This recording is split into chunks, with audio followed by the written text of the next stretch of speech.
But we're going to start at St James's Park, Dave, where we witnessed an absolute annihilation of Tottenham, a humiliation by Newcastle, which for Newcastle themselves was a really swashbuckling performance, wasn't it? And high intensity, high pressure. But for Spurs, it just shows exactly why they're swapping places with Newcastle in this top four question now. Long term, probably, it seems like. But let's just shed some light on Newcastle, first of all, Dave. 6-1, they went 5-0 up within the first 20 minutes. As I say, the display they put on of intensity to force Tottenham back and to grab an early goal after 2 minutes really earmarks how different they are this season under Eddie Howe, doesn't it? Oh, yeah. And it was just ridiculous, really, wasn't it? At the beginning of the game, have you ever seen the first 25 minutes of a game? A lot of people were surprised and not surprised because they know, obviously, what Newcastle are the kind of football they're capable of playing, but how clinical they were in taking their chances, coupled with how terrible Tottenham were, how much space they allowed them to have, how many touches they allowed them to take around the box. It was just a recipe for disaster for Tottenham, and they were deservedly punished by Newcastle. Who we've spoken about them, haven't we, over the season, and how it began with Almiron and obviously Callum Wilson, now Isak, who's obviously seems to be the main man in there, who's playing, brilliantly. He's definitely up there for me and probably team of the season this year. If it wasn't for so many forwards that are doing so well, obviously you got Haaland and Harry Kane, obviously. But if you're going to have a front three, I think there's an argument to have him in that front three. I think he's done really well this season since he's come into the league from January.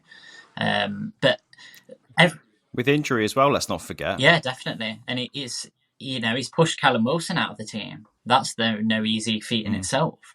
But I think the main story for me is just how everyone's contributing. You look at, obviously, Joelinton took his goals really well in this game as well. Jacob Murphy, who... Yeah.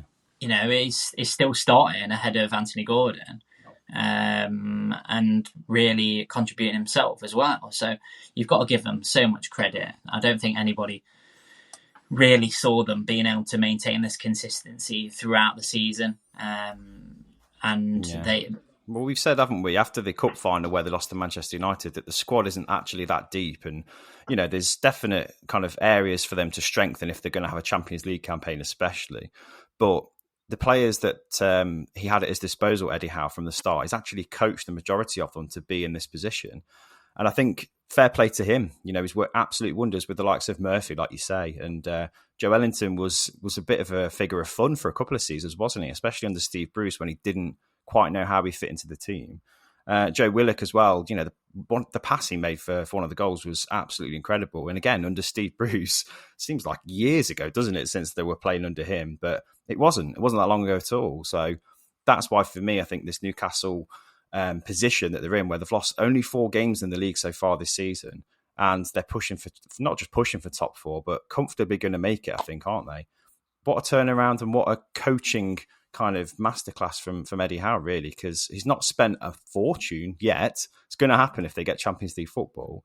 But from a coaching point of view, it's something to be admired. Yeah, and I think, obviously, this game, I think there were a lot of eyes on wondering how Newcastle were going to respond, because it's not really happened this season where they've been really convincingly beaten, obviously, against Villa. And all of a sudden we thought, hang on a minute, is this kind of the downturn in form, and this is where they drop off? But, full credit to them. They responded resoundingly, really, and how convincingly they put Tottenham to the sword. And that will definitely help the goal difference as well coming into the end of the season. There's still some tricky games to sort of navigate their way through, but you'd have to say they're very much like bang on, really, for top 4. You'd think. I think I saw there was some percentage chances.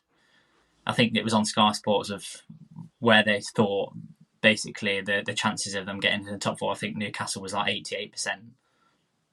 United were like 93%. So I mean, you can't get much more certain. Obviously, with so few games left now, I know it sounds crazy saying that, because it's still, was it 6 games left? Is it 6 or 7 games for some teams?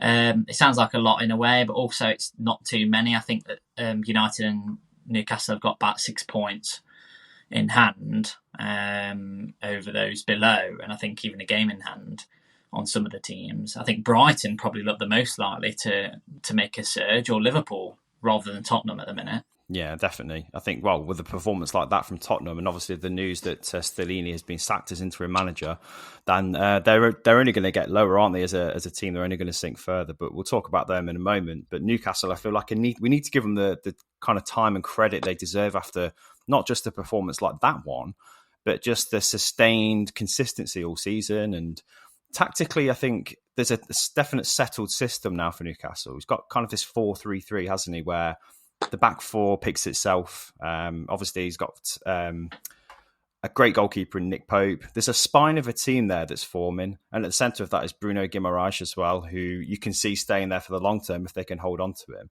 Who else in that starting 11 do you think will be a fixture for the next season or two while they kind of establish themselves as a top 4 team? I mean, it's still really difficult to say. Obviously, with FFP in place as well, I think it's kind of unclear as to how much they will have to spend, because they've not been reckless in their spending so far. If you look at the players they brought in, they've got players like Sean Longstaff, who's playing out of his skin in midfield, and there are a lot of doubters, I think, of him. There were obviously United were linked with buying him for 50 million, and a lot of people were laughing and joking about that. But he's actually looking like a 40-50 million pound player at the minute. He's playing that well. So there's a lot of ifs, buts and maybes. I think potentially they could probably look at bringing in another attacker. I think if they get a couple of key injuries to the likes of Isak, as good as Callum Wilson has been, he's got his injury problems as well. So I think they probably need another striker. And potentially another addition on the wings, as well as Jacob Murphy's done. I think to take that next step, they do need to add a little bit in strength, in numbers as well, because obviously the Champions League's a different kettle of fish. So it'll be interesting to see what they do in the summer. I've not actually seen too many links so far, but again, it's the transfer window is still a little bit of a way off yet. But it'll be fascinating to see what they do.